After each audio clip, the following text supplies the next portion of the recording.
পাগড়ি মাথায় দিয়া, টুপি মাথায় দিয়া, আবার বিভিন্ন দলের কাছে যাইয়া একটা দুইটা এমপি নি নমিনেশন পায়, এই জন্য তারা ওদিকে হাত মিলাতে চায়। ইসলাম আমাদের একা না, ইসলাম নির্দিষ্ট কোন দল তার জন্য লিখে নেয়নি। চেষ্টা আমরা করছি। এবারে যদি আলেমরা এক হতে না পারে তাহলে ওরা আলেমের কাতারে থাকবে না, যারা ইসলামী ঐক্যের বাহিরে চলে যাবে তারা জালেম হিসেবে চিহ্নিত হয়ে যাবে। ডাকসুতে সেখানে পাগড়িওয়ালা, আমার মতো বড় পাঞ্জাবিওয়ালা, জুব্বাওয়ালা ছাত্রের পার্সেন্টেজ কত কত পার্সেন্ট ছাত্র আমার মতো এরকম বড় পর্দা গায়ে দিয়ে হাঁটে? 1 বা 2%? 1-2% আপনার মতো পাগড়িওয়ালা জুব্বাওয়ালা নাই। তো তারা যদি সবাই মিলে ইসলামওয়ালাদেরকে ভোট দিয়ে এবার ডাকসুতে বিজয়ী করতে পারে, আর আপনারা ইসলামওয়ালারা পাগড়ি মাথায় দিয়ে কোথায় যান? জুব্বা গায়ে দিয়ে কার সাথে মিশছেন? কি বলছেন যে হুজুর জামাত ইসলামীর সাথে আমরা কেমনে একমত? তাদের তো আকীদা ভালো না। দোস্ত, আমার আকীদা বড় খারাপ আপনার কাছে, কিন্তু যাদের সাথে মিশছেন এরা তো আকীদাই নাই। খারাপ আর ভালো তো আরো পরে।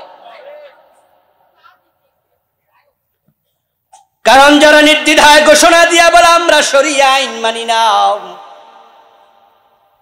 ওদের সাথে আপনারা একমত হন, তাদের সাথে বসেন, তাদের সাথে জোট হবেন, তাদের সাথে হালুয়া রুটি বাগাবাগি করে খাবেন, আর আমার আকীদায় আপনি প্রশ্ন রাখবেন। ও দোস্ত, বাস্তবতা হলো আল্লাহ হতে পারে আপনাকে বিভ্রান্ত করে দিয়েছে। আমার সামনে যারা আছেন আমি সকলকে বলবো, এবারের নির্বাচনে কমপক্ষে দল ভুলে যাবেন। একটিবারের জন্য বাংলার মুসলমান দল ভুলে যাও, দল ভুলে যাও। এই 54 বছরে তোমরা ধর্মনিরপেক্ষতাবাদীদের শাসন দেখেছো, জাতীয়তাবাদীদের শাসন দেখেছো। আমাদের অনুরোধ থাকবে 5টা বছরের জন্য কোরআনের শাসন দেখো। আমরা তো দিন বিজয়ের ওয়াজ করলেই আপনাদের কেউ কেউ বলেন যে হুজুররা আইয়ে শুধু রাজনীতি শুরু করে। ভাই আপনি বলেন, বলার সুযোগ আল্লাহ আপনাকে মুখ দিছে, আপনি বলেন। এ দিন বিজয় আপনার কাছে রাজনীতি, আমার কাছে এটা ঈমানের দাবি। আপনার মতো এমপি হই কানাডায় বেগম পাড়ায় বাড়ি কেনার জন্য আমি রাজনীতির কথা বলি না। দেশের টাকা আত্মসাৎ করে বিদেশে বাড়ি বানাবো, গাড়ি বানাবার জন্য আমি রাজনীতির কথা বলি না। আমার রাজনীতির উদ্দেশ্য হচ্ছে কোরআন যদি বিজয় হয়, ইসলাম যদি বিজয় হয়, তাহলে মানুষ আল্লাহর দ্বীন মেনে সহজে জান্নাত পেয়ে যাবে। আমার রাজনীতি দুনিয়ার জন্য নয়, পেটের জন্য নয়, ধান্দাবাজির জন্য নয়। বাংলাদেশের একজন বড় আলহামদুলিল্লাহ বর্তমানে রাজনীতিবিদ, বাংলাদেশের সব মানুষ যার এখন আকর্ষণের মূল জায়গা, ডক্টর শফিকুর রহমান, উনি বলেছেন যে আমার দলে যদি এমপি হয় তার কোনো সম্পদ বাড়বে। তাহলে বোঝা গেল আমাদের রাজনীতি আপনার মতো না। আপনি তো সম্পদের জন্য, ক্ষমতা মানি টাকা, চাঁদাবাজি করবে, টেন্ডারবাজি করবে, ক্ষমতা পাইলে আঙ্গুল ফুলে কলা গাছ হয়ে যাবে, এর আপনার রাজনীতি। আর আমার রাজনীতি হচ্ছে ক্ষমতা পাইলে আল্লাহর আইন কায়েম হবে, সুদ বন্ধ হবে, ঘুষ বন্ধ হবে, সিনেমা হল বন্ধ হবে, অন্যায় বন্ধ হবে, সাদাবাজি বন্ধ হবে। ইসলাম শব্দের অর্থ কি? শান্তি। ইসলামের অর্থ আত্মসমর্পণ, তার মাধ্যমে শান্তি আসে।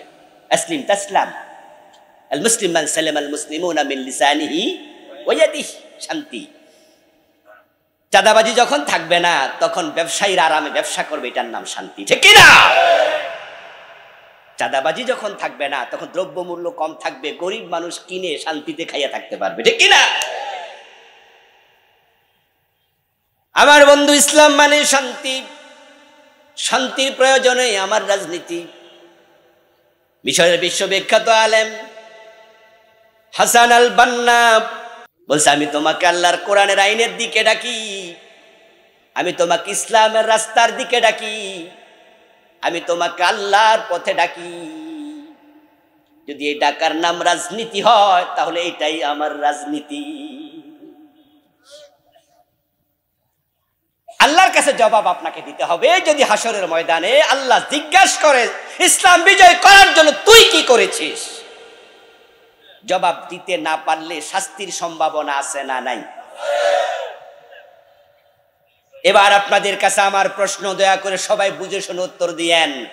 জাহান্নাম থেকে বাঁচার প্রয়োজনে, শাস্তি থেকে বাঁচার প্রয়োজনে ইসলাম বিজয়ের চেষ্টা করা সব মুসলমানের দরকার আছে না নাই? আমরা দিন বিজয়ের চেষ্টা করছি, অন্য কিছু না। আপনাদের পাশের থানা আমার 14 গ্রাম, আমি 14 গ্রামের মানুষ। 5 বছর আমাদের একজন এমপি ছিলেন ডাক্তার সৈয়দ আব্দুল্লাহ মোহাম্মদ। গত মাসে তিনি নালগড়ের নাম শুনছেন? নালগড়ে তিনি একটি ছোট্ট সভা করছিলেন, পথসভা, কোথাও যাওয়া আসার পথে। আমি আসি নাই, আমি ফেসবুকে ওনার আলোচনা শুনেছি। উনি বলেছিলেন যে আমি এখানে 5 বছর এমপি ছিলাম। এই 5 বছরে আমি আমার জন্য, উনি নিজের জন্য কারো থেকে অথবা সরকারের কোষাগার থেকে অন্যায়ভাবে আমি চাঁদা তুলে চাইয়া অন্যায় করে 1 টাকা খাই নাই।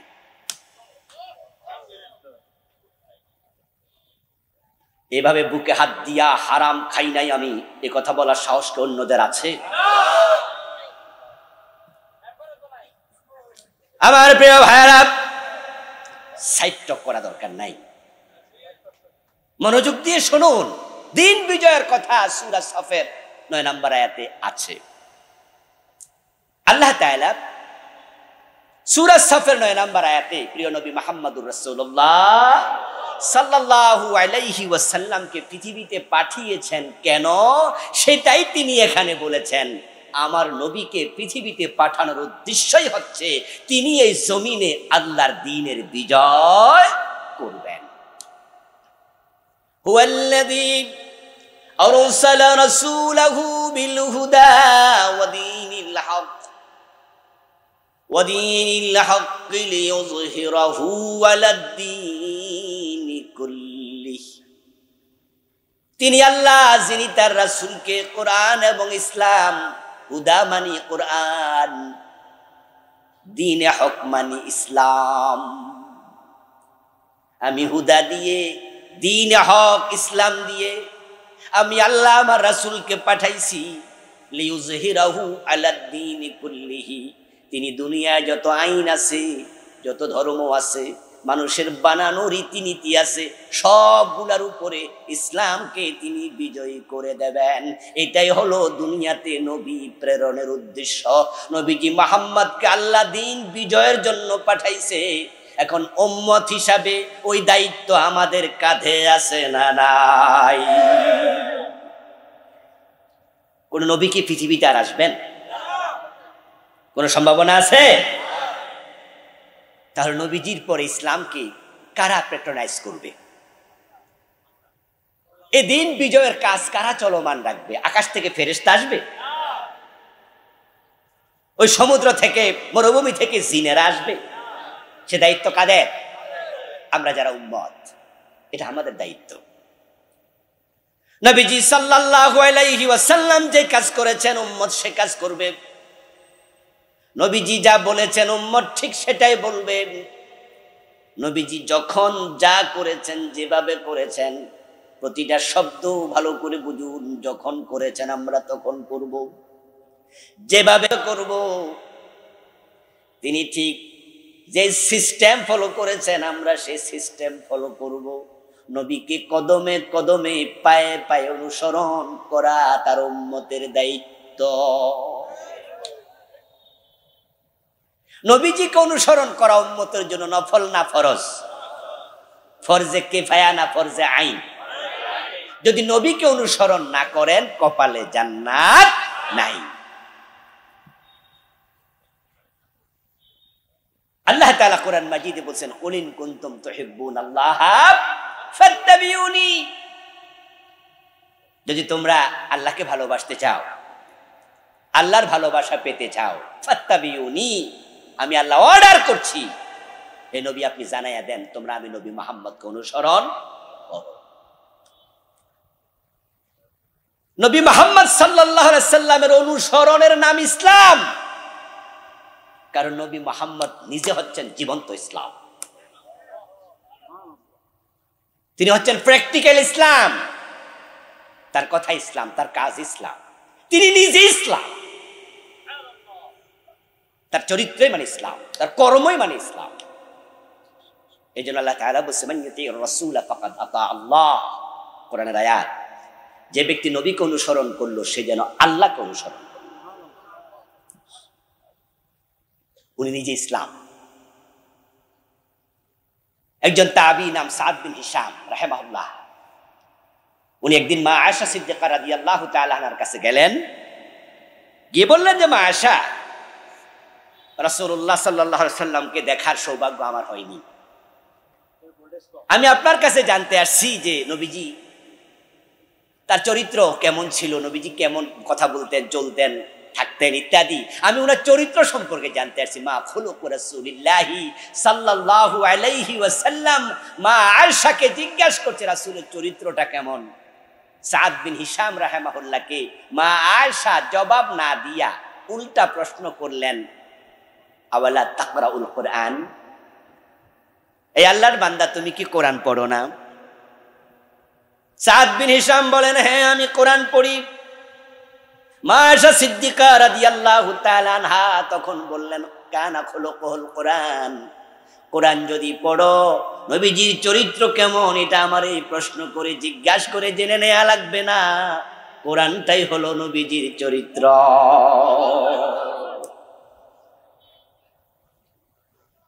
নবীজিকে আল্লাহ তাআলা দুনিয়ায় পাঠাইলেন কেন? উদ্দেশ্য দিনের বিজয়। এবার আপনাদের কাছে আমার প্রশ্ন, যারা জবাব জানেন তারা একটু বলিয়েন, নবীজি যখন দুনিয়া থেকে বিদায় নেন তখন কি দিন কি পরাজিত রেখে গেছেন না বিজয়ী? মাশাআল্লাহ, আবার বলেন পরাজিত না বিজয়ী? আমার রাসূল বলেছেন ইসলাম ইয়ালু ওয়া লা ইউলা আলাইহি, ইসলাম বিজয়ী হতে এসেছে, পরাজিত হতে নয়। কাফেররা বাধা দিয়েছে, কাফেররা প্রলোভন দেখিয়েছে, কাফেররা আপনার লোভনীয় প্রস্তাব দিয়েছে, ঘর থেকে বের হতে পারবে না, পা ভেঙে দেব, পাথর মেরেছে, দাঁত ভেঙে দিয়েছে, তায়েফে রক্তাক্ত করেছে। মক্কায় প্রলোভন দেখিয়েছিল, তুমি কি চাও? সুন্দরী মেয়ে চাও, বিয়ে করিয়ে দেব। মক্কার নেতা হতে চাও, নেতৃত্ব তোমার হাতে তুলে দেব। কম্প্রোমাইজের প্রস্তাব দিয়েছে, কিছুদিন তুমি আমাদের ধর্ম মানো, কিছুদিন আমরা তোমার ধর্ম মানব। এত কিছুর পরেও নবীজি কি থেমে গেছেন না কাজ চালায়া গেছেন? তারা তখন সিদ্ধান্ত নিয়েছে এত শক্ত যে আব্দুল্লাহর বেটা মুহাম্মদকে শেষ করে দিতে হবে। তাই মক্কার সকল গোত্র থেকে শক্তিশালী যুবকদেরকে একসাথ করে সকলের হাতে একটি করে তলোয়ার দিয়ে তারা ঘোষণা করেছে, আগামীকাল সকাল বেলায় প্রভাতে যখন মুহাম্মদ ইবনে আব্দুল্লাহ ঘুম থেকে উঠবে তখন ঘরের দরজায় ফেলে সবাই মিলে তাকে এমন ভাবে তরবারি দিয়ে হত্যা করবে, কতটা আঘাত করেছে যেন কেউ গুনতে না পারে। একজন মানুষকে হত্যা করার জন্য কি কয়েকশো লোক লাগে? কয়েকশো তলোয়ার লাগে? মক্কার লোকদের কতটা জঘন্য সিদ্ধান্ত ছিল, টুকরা টুকরা হয়ে যাবে।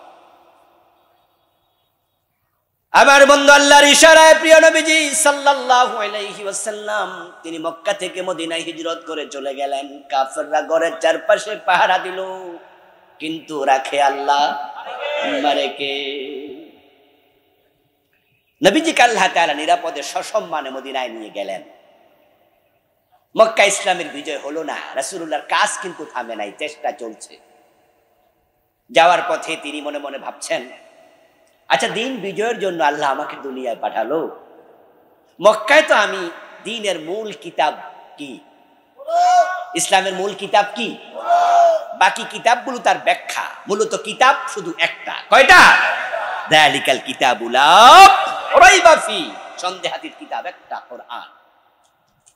যে কোরআন বিজয়ী হবে, ইসলাম বিজয়ী হবে, আমি তো সে কোরআন নিয়ে মক্কার সংসদে ঢুকতে পারি না, বিজয়ীটা হবে কেমনে?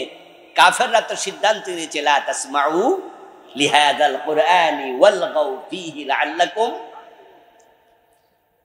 মক্কার সংসদ ভবনের নাম ছিল দারুন নাদওয়া।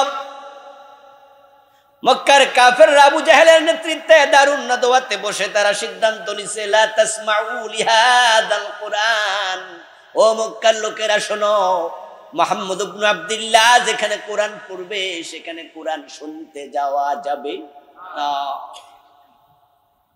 আরে কোরআন নিয়ে আমি সংসদ ভবনে ঢুকবো, কোরআনের আইনে দেশ চালাবো, ইসলাম বিজয় করব, ও তো বহুত পরের কথা। কোরআন নিয়ে তো আমি ঢুকা দূরের কথা। আমি যদি মরুভূমিতে বসে কোরআন পড়ি, মক্কার লোকদের সিদ্ধান্ত সেখানেও যেন কেউ শুনতে না যায়, যাওয়া নিষেধ। এখানে শেষ না, ওয়ালগাউ ফিহি। তাদের দ্বিতীয় সিদ্ধান্ত ছিল কোরআন যেখানে পড়বে সেখানে গন্ডগোল লাগাইতে হবে। নাউজুবিল্লাহ পড়েন, 144 জারি করে দিতে হবে, গন্ডগোল লাগাই দিতে হবে। ঠিক গত 15 বছরে এই স্বৈরাচার ফ্যাসিস্টরা তারা বাংলাদেশে অসংখ্য মাহফিল 144 জারি করেছে। আমাকে তো আমার 14 গ্রামে এক যুগের বেশি একটা মাহফিল করতে দেয় না। আমার নিজের থানাতে আমি একটি প্রোগ্রামও করতে পারিনি এক যুগের বেশি, 12 বছর বেশি। অন্য অন্য থানায় গেলে কত অনুমতি, ঠিক না? আরে সাদা মিয়ার অনুমতি, কালা মিয়ার অনুমতি, ল্যাংরা মিয়ার অনুমতি, খোরা মিয়ার অনুমতি।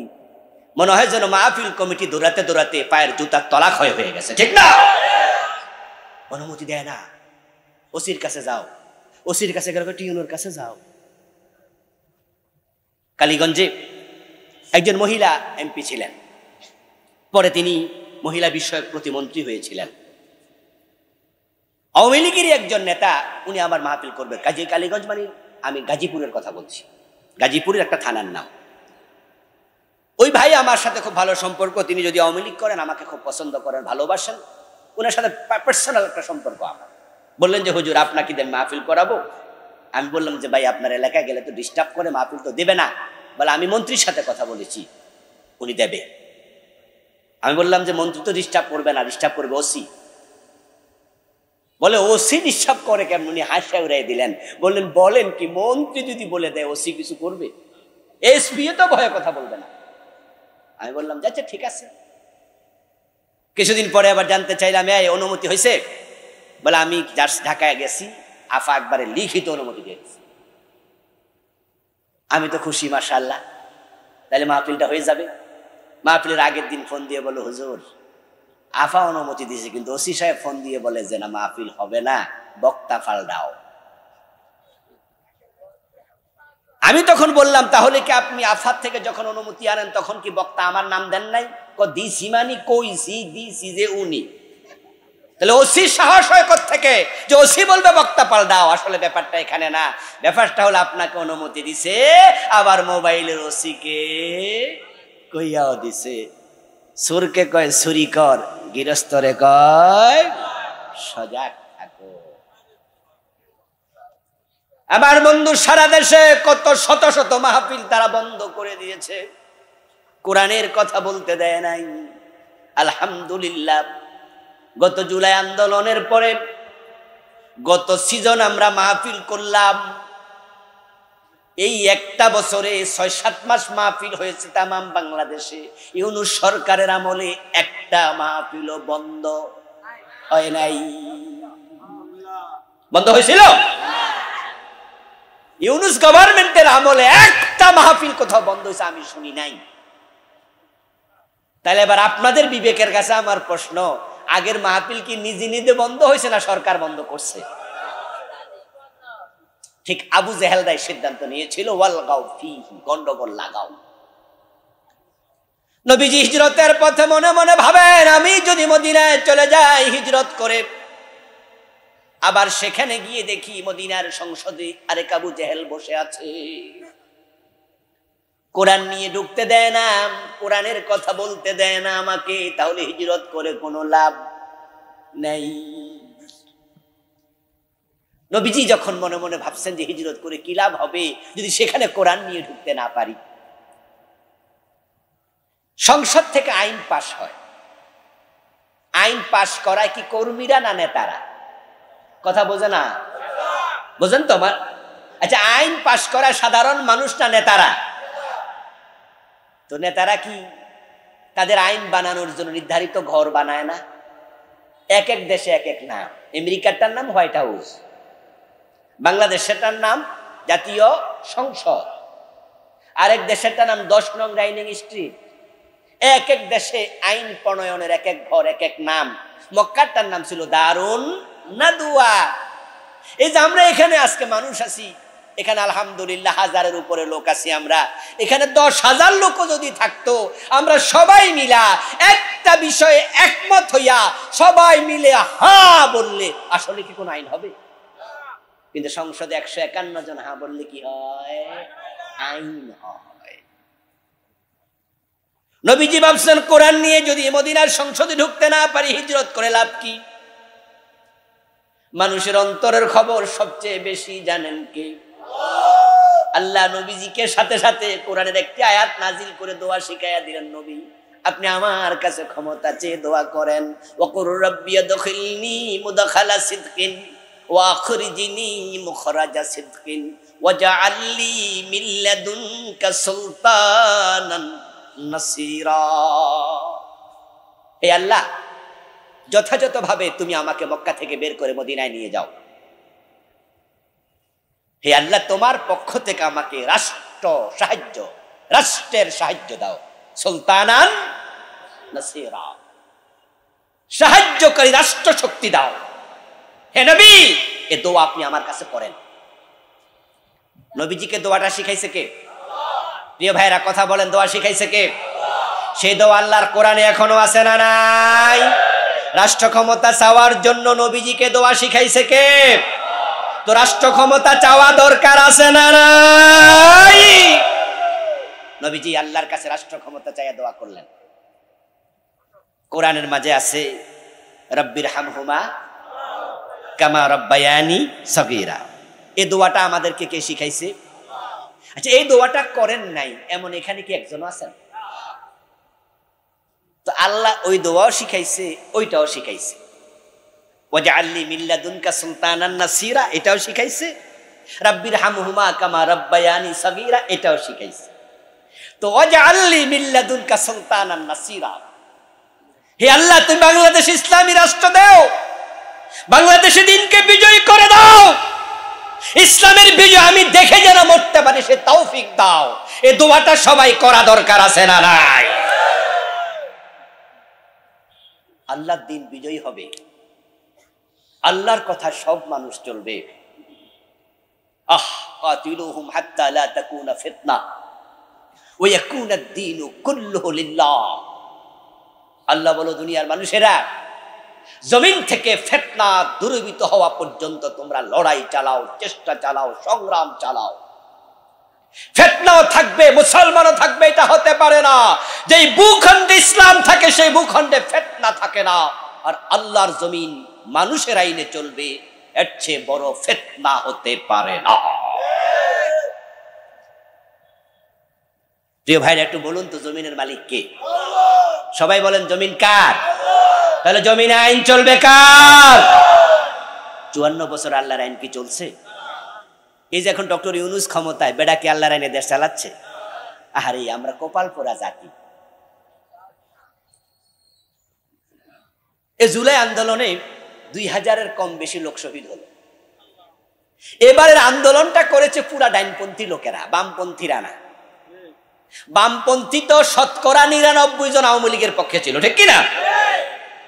ওরা আওয়ামী লীগ পন্থী ছিল।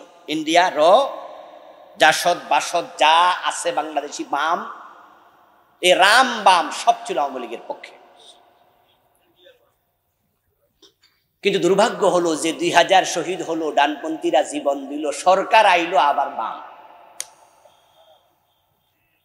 ডক্টর ইউনূসের যে উপদেষ্টা পরিষদ, এখানে দেখেন প্রায় গুলাই বাম। সর্বপ্রথম তারা যে একটা সরকারকে প্রস্তাবনা দিল, সংস্কার প্রস্তাব, আমরা তো সংস্কার চেয়েছি, সংস্কার হোক, সংস্কার হোক। ইউনূসও বলছে আমি সংস্কার করতে চাই। সর্বপ্রথম নারী কমিশনের সংস্কার পত্র জমা দিল, আর নারী নীতি সংস্কারের মাঝে দিয়ে দিল যারা পতিতা তাদেরকে যৌনকর্মীর স্বীকৃতি দিতে হবে।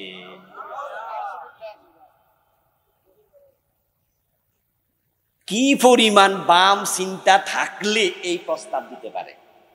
শহীদ হলাম আমরা, ক্ষমতা পাইল বামেরা। আচ্ছা, আপনাদের কাছে আমার জিজ্ঞাসা, পতিতাবৃত্তি, টাকা দিলে জেনা করা, এই যে টাকার বিনিময় বেশ্যাবৃত্তি, এটা কি কর্ম না অপকর্ম? কাম না আকাম? তো এটাকে যৌন কর্মী বলা হবে কেন? কামই না, এটা তো আকাম। আপনারা এখানে যারা পুরুষ আছেন, যাদের পৌরষ আছে, ব্যক্তিত্ব আছে, বলুন তো আপনার বিছানায় বাড়িতে গিয়ে যদি আপনি আপনার পর পুরুষকে, আপনার চাচাতো ভাই, খালতো ভাই, কাউকে আপনার স্ত্রীর বিছানায় পান, একসাথে ওই স্ত্রীকে নিয়ে সংসার করবেন না, তালাক দেবেন?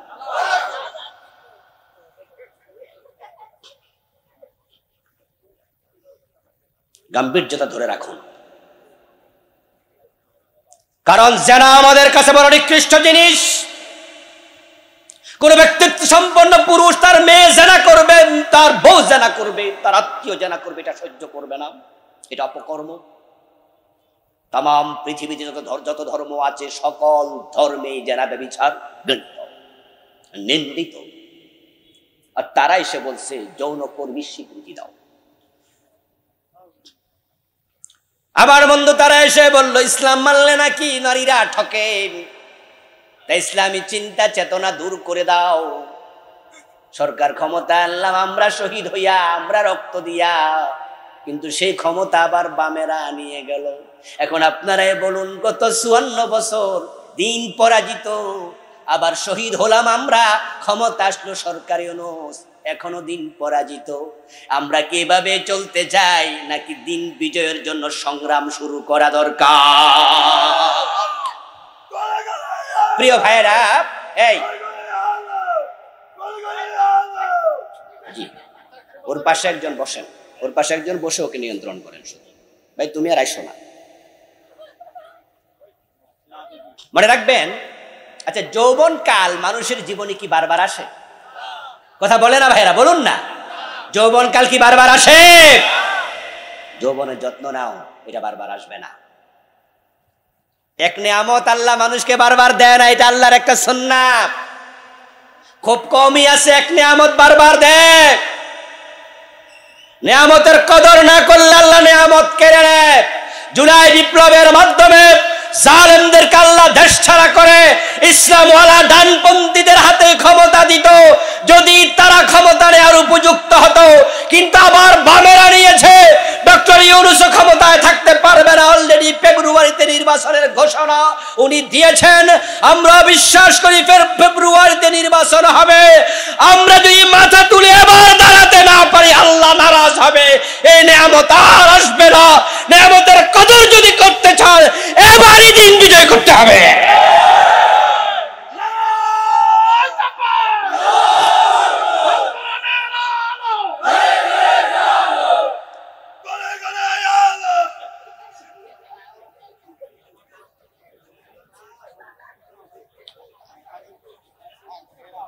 প্রিয় দিনে ভাইরা, নবীজি সাল্লাল্লাহু আলাইহি সাল্লাম দোয়া করলেন, হিজরতের পথে আল্লাহ রাষ্ট্র শক্তি দিয়ে সাহায্য করো। এবার বলুন তো, নবীজির দোয়া কি কবুল নাকি ফেরত? কথা বলে না কেন ভাইরা? নবীজি যখন মদিনায় গেলেন, ইসলামী রাষ্ট্র হয়েছে। ইয়েস। কারণটা কি? কারণ হচ্ছে নবীজি দোয়া করছেন কার কাছে? ক্ষমতার মালিককে। তো দোয়া কবুল আল্লাহ দিয়ে দিছে, আল্লাহ হাতে দিয়ে দিচ্ছে। নবীজি দোয়া করলেন, আল্লাহ বলে নবীজি সাল্লাল্লাহু আলাইহি ওয়াসাল্লাম বলেছেন, মানুষের অন্তর হলো আল্লাহ তাআলার 2 আঙ্গুলের মাঝখানে। মানুষের অন্তর কার আঙ্গুলের মাঝখানে? আল্লাহ যেদিকে ফিরায় সেদিকে ফিরে যায়। মদিনার লোকেরা নবীজিকে এমন ভাবে রিসিভ করলো, নারী পুরুষ, ছোট বড়, আবাল বৃদ্ধ বনিতা, আউস খাজরাজ, বনু নজির, বনু কোরাইজা, বনু কায়নুকা, মুসলমান, ইহুদি, খ্রিস্টান যারা আছে মদিনায়, মুনাফিক গুলো সারা মদিনার প্রায় সব মানুষ একসাথ হইয়া নবীজিকে কান্দে তুলে নাচতে শুরু করলো। তালাআল বাদরু আলাইনা মিন সানিয়াতিল বিদা ওয়াজাবা শুকরু আলাইনা মাদা লিল্লাহি। তারা গান গাইতে শুরু করলো, তালাআল বাদরু আলাইনা। তারা বললেন যে আমাদের মদিনাতে পূর্ণিমার চাঁদ এসেছে। সুবহানাল্লাহ পড়েন না ভাইরা? কামার মানে চাঁদ, আর বাদার মানে পূর্ণিমার চাঁদ। তলা আল বাদরু আলাইনা, আমাদের মদিনায় পূর্ণিমার চাঁদ আসছে। তারা সবাই মিলে নবীজি সাল্লাল্লাহু আলাইহি সাল্লামকে তারা একসাথে একমত হয়ে বললেন যে এখন থেকে মদিনার প্রেসিডেন্ট মুহাম্মদুর রাসূলুল্লাহ সাল্লাল্লাহু আলাইহি ওয়াসাল্লাম। নবীজি দোয়া করছেন, দোয়া কবুল। বাংলাদেশও দোয়া কবুল হওয়ার পথে। আমরা কিছু লোক আল্লাহর কাছে দোয়া করছি অহর্নিশ। এই দোয়া করতে করতে আল্লামা সাঈদী শাহাদাত বরণ করলেন। কত মাহফিলে তিনি বারবার বলতেন, আল্লাহ তোমার দিন বিজয় না দেখায় আমার মৃত্যু দিও না। প্রিয় ভাইরা, এই দোয়া করার কারণে, এই কাজে থাকার কারণে আমাদের কত প্রিয় নেতাকে শাহাদাত বরণ করতে হয়েছে। আমরা অপেক্ষা করছি দোয়া কবুলের, তবে আমরা লক্ষ্য করছি দোয়া কবুলের সম্ভাবনা দেখা দিয়েছে। ডাকসু এবং জাকসু তার প্রমাণ। যেহেতু বাংলাদেশের মুসলমানের আল্লাহ তাআলা এবার ইসলামের দিকে মনটা ঘুরিয়ে দিয়েছে, যে জাহাঙ্গীরনগর বিশ্ববিদ্যালয় জাকসু নির্বাচনে ইসলাম ওলারা জিতেছে। কল্পনা করতে পারবেন না, আমি জাহাঙ্গীরনগরের পাশে 14 বছর ছিলাম। সাভারে একটি মসজিদে জাবি থেকে মাত্র 2-3 কিলো দূরে আমি 14 বছর জুমা পড়াইছি। জাহাঙ্গীরনগরে কত শতবার গেছি তার কোনো হিসাব নেই, পাশেই তো। সেখানে ইসলামের কিচ্ছু নাই। জাহাঙ্গীরনগর যেন এক বিচ্ছিন্ন দ্বীপের নাম। ইসলামিক স্টাডিজ নামক সাবজেক্ট জাহাঙ্গীরনগর বিশ্ববিদ্যালয় নাই। ইসলামের ইতিহাস নাই, আরবি সাহিত্য নাই, মানে ইসলামের নামে তারা কিচ্ছু রাখে নাই। যে জাহাঙ্গীরনগরকে বলা হয় বামপন্থীদের হাতুর ঘর, যেখানে শুধু নামাজ পড়লে পিটাইতো। একবার আমি আমার মাদ্রাসা ফার্ম গেটে, জাহাঙ্গীরনগর থেকে আপনার সাভার থেকে আমি ফার্ম গেটে এসে ক্লাস করতাম। উঠলাম গাড়িতে, ফার্ম গেটে আসতেছি, পাশের সিটে একটা ইয়াং ছেলে বসা। কি নাম ভাই, বাড়ি কোথায়, পড়ো কোথায়? পরিচয় হলো। সে বলল যে হুজুর আমি তো জাহাঙ্গীরনগরে পড়ি। মাশাআল্লাহ, হলে থাকো? কারণ জাহাঙ্গীরনগর বিশ্ববিদ্যালয় হচ্ছে আবাসিক একটি বিশ্ববিদ্যালয়, 100% আবাসিক। তো সে বলল না হুজুর, হল আছে, হলে সিট আছে, কিন্তু হলে থাকি না। কোথায় থাকো? বলে আমি অমুক জায়গায় থাকি, মেসে থাকি। কেন? বললো হুজুর হলে গেলে পরিস্থিতি খুব খারাপ, ক্লাসমেটদের সাথে বিড়ি খাইতে বাধ্য করে। 4 জন এক রুমে থাকি, 3 জন বিড়ি খায়, আমি খাই না। তো এইভাবে তারা এমন অবস্থা করে যে আমাকেও খাইতে বাধ্য করে, না হয় সন্দেহ করবে তুই মনে হয় শিবির করস, তখন আবার টর্চার করে। এমন ঘটনাও ঘটে যে হলের ভিতরে ওপেন মদ পান করে। এই পরিবেশে আমার আব্বা বলছে যে না বাবা, হলে থাকিস না, সৎসঙ্গে স্বর্গবাস, অসৎ সঙ্গে। জাহাঙ্গীরনগর বিশ্ববিদ্যালয় 100 মেয়েকে দর্শন করেছে। দর্শন করার পরে কি করেছে? সেঞ্চুরি পালন করছে, আনন্দ করেছে, মিষ্টি বিতরণ করে সেটাকে সেলিব্রেট করেছে। এ হলো জাহাঙ্গীরনগর বিশ্ববিদ্যালয়। সেখানে এবার ইসলাম ওলারা জিতেছে, এটাই প্রমাণ করে আল্লাহ বাংলার মানুষের অন্তর ইসলামের দিকে ঝুঁকাইয়া দিছে। আমরা আশাবাদ, দিন বিজয়ের জন্য আশাবাদ। 5 বছর অন টেস্ট কোরআনকে দেখুন। এবার সুযোগ আছে, আমরা ইসলামকে বিজয় করতে চাই। ইসলাম যখন বিজয় হয়ে যাবে, তখন আজান হলে দোকান বন্ধ হবে। পর্যায়ক্রমে মানুষগুলোকে আমরা এমন ভাবে সাজাবো, তৈরি করব। টিউন অফিসে জোহরের নামাজের ইমামতি টিউনু সাহেব নিজে করবে।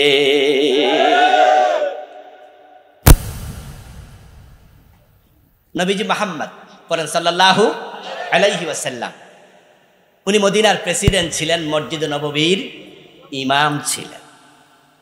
আবু বকর, ওমর, ওসমান, আলী রাদিয়াল্লাহু তাআলা আনহুম, হযরত ওমর অর্ধ পৃথিবীর প্রেসিডেন্ট, আবার মসজিদে নববীর ইমাম।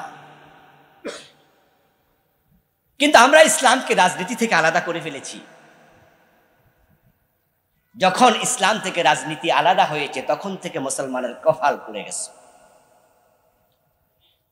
যিনি সমাজের ইমাম, সমাজের নেতা, তিনি মসজিদে অচল। মসজিদে তাকে ইমামতির জায়গায় দাঁড়া করাইয়া দিলে বেটার ফায়জামা নষ্ট হয়ে যায়। সমাজ কিন্তু চালাচ্ছে, কিন্তু সে মসজিদ চালাতে পারে না। আবার মসজিদ যে চালায়, সমাজে তাকে কেউ মানে না। অথচ ইসলাম ছিল এমন, মসজিদে যে নেতা, সমাজেও সেই নেতা। ডাকসুর বর্তমান বিফি সাদিক কাইম নামাজের ইমামতি করে নাই? করে নাই? হ্যাঁ, জানাজার নামাজের ইমামতি করেছে, নরমাল নামাজের ইমামতি করেছে। আমাদের ভালো লেগেছে ঢাকা বিশ্ববিদ্যালয়ের বর্তমান যিনি ভিসি, উনি কোনো দল করে না, কিন্তু উনাকে একটা দলের ট্যাগ লাগাই দিচ্ছে। উনি নিজে বলেছেন যে আমি ছাত্র জীবন রাজনীতি করিনি। ভালো লেগেছে, ঢাকা ইউনিভার্সিটির ভিসি নিজে ইমামতি করে নামাজ পড়িয়েছেন। তুরস্কের প্রেসিডেন্ট এরদোগানের নাম শুনেছেন? ইমামতি করেন। ওমর ছিলেন সেরকম, ওসমান ছিলেন সেরকম, আলী ছিলেন ওই রকম, ও হযরতে আপনার আবু বকর ছিলেন সেরকম।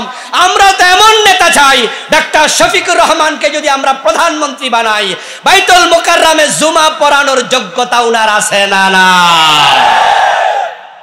আছে? হ্যাঁ, আমরা সহ যখন এক জায়গায় নামাজ পড়ি, কেন্দ্রীয় প্রোগ্রামে যাই, বিভিন্ন জায়গায় দেখা হয়, ডাক্তার শফিক ভাইকে আমরা বলি জি আপনি নামাজ পড়ান। উনার কি ফায়জামা নষ্ট হয়ে যায়? উনার নষ্ট হবে না তো। এটা ইসলাম। প্রিয় ভাইরা, দিন যখন বিজয় হয়ে যাবে, হিন্দু, বৌদ্ধ, ইহুদি, খ্রিস্টান, বাংলার 20 কোটি মুসলমান আমরা যারা আছি, আমরা ঘরের দরজা খুলে ঘুমাবো, কোনো ঘরে চোর ঢুকবে না, ইসলামের আইন চালু হবে। তখন দারিদ্র বিমোচিত হবে, রাষ্ট্র জাকাত তুলে ঘরে ঘরে পৌঁছাবে, গরিব আর থাকবে না, চুরিও করবে না। আর যদি স্বভাবে কেউ চুরি করে, হাত কাটার আইন চালু হবে। একটা হাত কাটা চোর দেখে 100 চোর তারের মতো সোজা হয়ে যাবে। الذين إن مكناهم في الأرض يقاموا الصلاة وآتوا الزكاة وأمروا بالمعروف ونهوا عن المنكر। সুবহানাল্লাহ পড়েন। আল্লাহ তাআলা বলেন, যখন কোনো ভূখণ্ডে আমি মুসলমানদেরকে দায়িত্ব দেব, নেতৃত্ব দেব, মুসলিম রাষ্ট্রপ্রধানকে আমি 4টা দায়িত্ব দেব। কয়টা?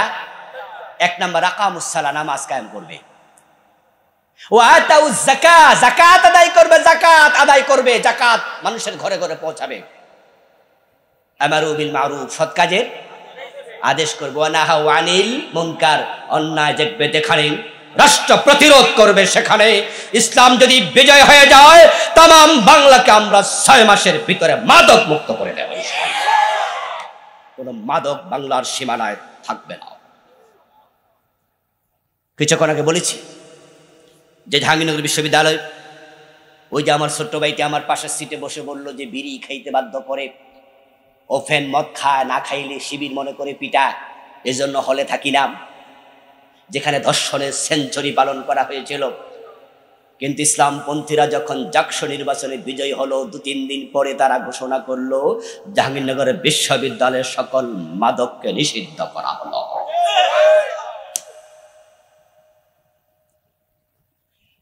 আপনাদের এই নাঙ্গলকোট থানা, এই নাঙ্গলকোট থানাতে কে কে মদ খায়, সকল মাদক সেবীর তালিকা পুলিশের কাছে নাও থাকতে পারে।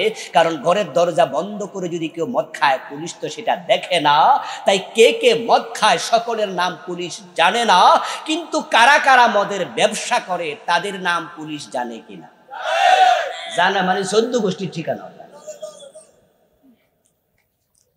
মাদক ব্যবসায়ী যারা আছে, এই যে ফেন্সিডিল, বলুন তো ফেন্সিডিল কি বাংলাদেশ উৎপাদন হয়? সবটা ইন্ডিয়া থেকে আসে। এই যে আপনারা ইয়াবা ট্যাবলেট নাম শুনেছেন, ইয়াবা কি বাংলাদেশ উৎপাদন হয়? সবটা মায়ানমার থেকে আসে, অন্যান্য দেশ থেকেও কিছু আসে। এই যে মদের বড় বড় বোতল দেখা যায় বিভিন্ন জায়গায়, শপিং মলে, শাহজালাল আপনার আন্তর্জাতিক বিমানবন্দরে মদের দোকান আছে, বড় মদের দোকান দেখেছেন আপনারা, ভিতরে আছে ডিউটি ফ্রি শপ, মদের এক একটা বোতলে এত বড় উঁচু। এই মদগুলি বাংলাদেশে জন্ম হয়? কল সাপ দিলি কি মদ বের হবে? এই জন্য পুলিশের কাছে কারা মাদক ব্যবসায়ী তাদের ঠিকানা আছে, তালিকা আছে। আগামী নির্বাচন ইসলাম যদি নাঙ্গলকোটে বিজয়ী হয়ে যায়, আপনাদের ইসলামওয়ালা এমপি ওসি সাহেবের সাথে বসবেন, বসে বলবেন, ওসি সাহেব, রাষ্ট্রের পক্ষ থেকে আমরা আপনাকে জানাই, এ নাঙ্গলকোটের সীমানায় যেন কোনো মাদক পাওয়া না যায়, পেন্সিডিল না থাকে, ইয়াবা না থাকে, কোনো মাদক না থাকে। যারা ব্যবসা করে সকলকে নোটিশ দিয়ে দেন, যদি মদ বিক্রি করছো ধরা পড়ো, খবর আছে, মদ পান করলে 80 বেত লাগানো হবে, আইন হয়ে গেছে। আর পুলিশ যদি অভিযান চালায়, মাদক বন্ধ করতে 6 মাসও লাগবে না, 1 মাসে মাদক বন্ধ হয়ে যাবে।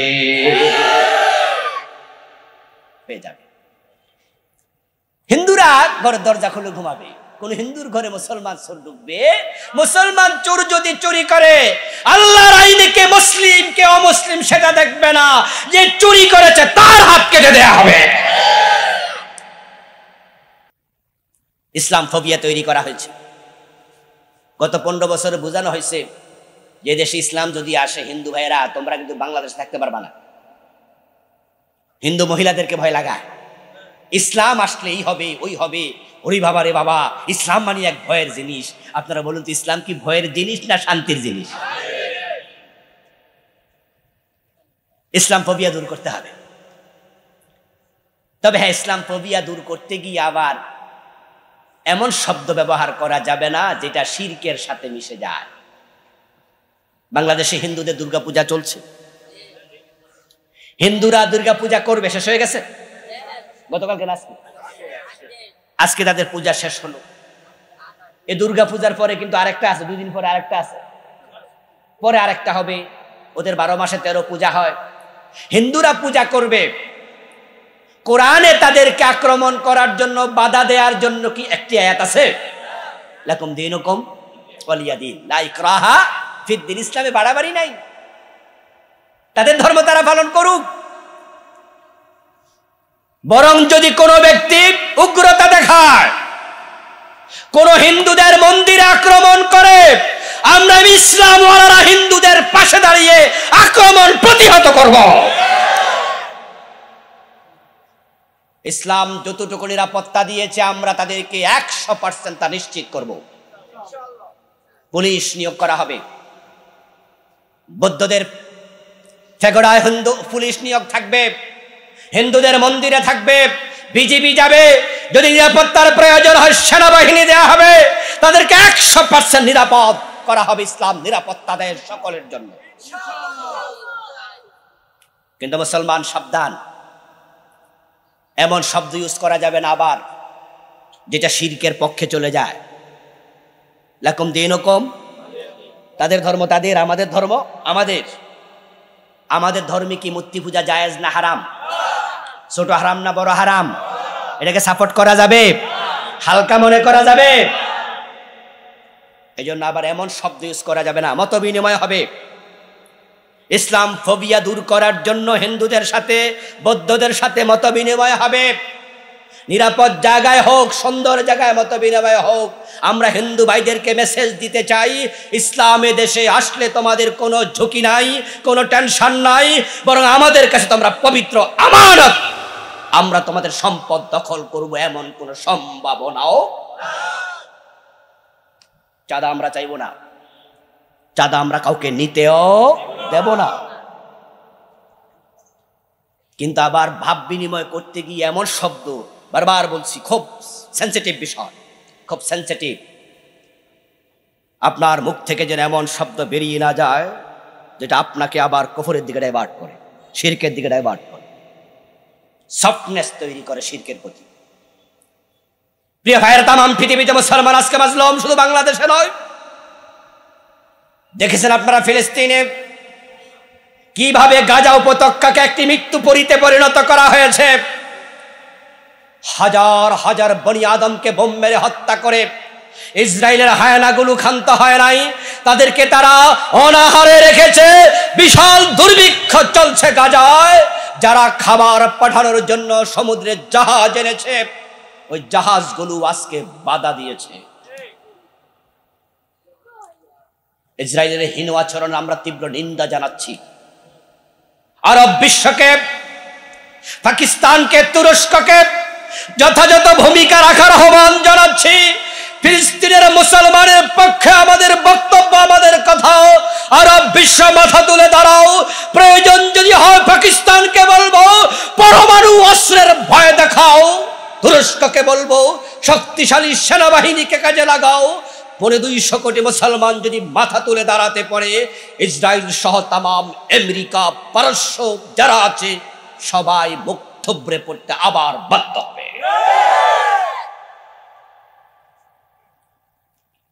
কিন্তু যদি আপনারা থেমে যান, চুপ করে যান, তাহলে বাংলাদেশও দিনের বিজয় হবে না, ফিলিস্তিনের মুসলমানেরও মুক্তি আসবে না। এজন্য আমরা বাংলার জমিনে দিনকে বিজয়ী করার জন্য আগামীতে যা করা দরকার তাই করব। সময় অপেক্ষা করছে। ঘরে ঘরে ইসলামের আহ্বান নিয়ে চলে যেতে হবে। মায়েদেরকে বলছি, বোনদেরকে বলছি, ইসলামের পক্ষে সবাই নেমে যান। একটা বিপ্লব বাংলাদেশকে আমরা দেখা দিতে চাই। বিশেষ করে আলেমদের খেদমতে আবার অনুরোধ রাখছি, আলেমরা এক হলে জালেমরা লেজ তুলে পালিয়ে যাবে।